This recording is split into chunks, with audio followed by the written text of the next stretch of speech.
What is the difference between Scrum and Agile? This has been a Scrum Master interview question, and it's a trick question. Scrum is one of the many frameworks under the Agile umbrella. It's a way to practice Agile. Agile does have a list of values and principles within the Agile Manifesto, and Scrum is all outlined by the Scrum Guide, meaning that Scrum in my role as a Scrum Master doesn't exist without the Scrum Guide. You can practice Agile without practicing Scrum, but you can't practice Scrum without practicing Agile. But remember, it's all still ways to manage a project or any goal. So how do we specifically do that under Scrum?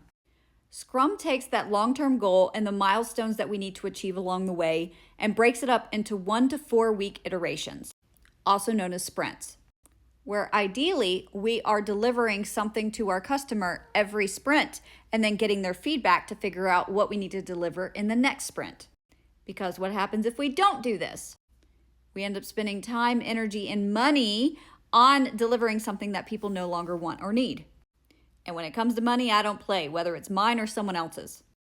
And we do that with our team of product owner, Scrum Master, developer, quality engineer, business analyst, or anyone that we need in order to reach our goal, which might also include marketing, sales, DevOps. Ideally, we want everybody on our team that we need to get this done to minimize dependencies of waiting on someone outside of our team. Because if we're waiting on something to build, our customers are waiting on us to receive. Those long-term goals and milestones are what we consider our product backlog. Each sprint, our team decides what piece of that is our highest priority that we want to work on next.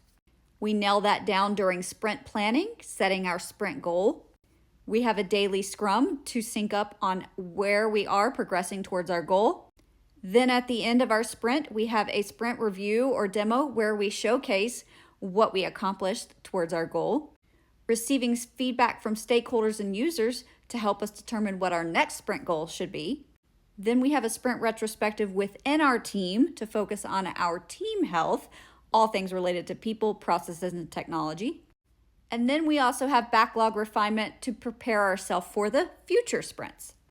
And those 5 events are also called ceremonies, working sessions, meetings, happen every sprint. So if you're looking at the graphic, it looks like a circle, which signifies it being the product development lifecycle that it is.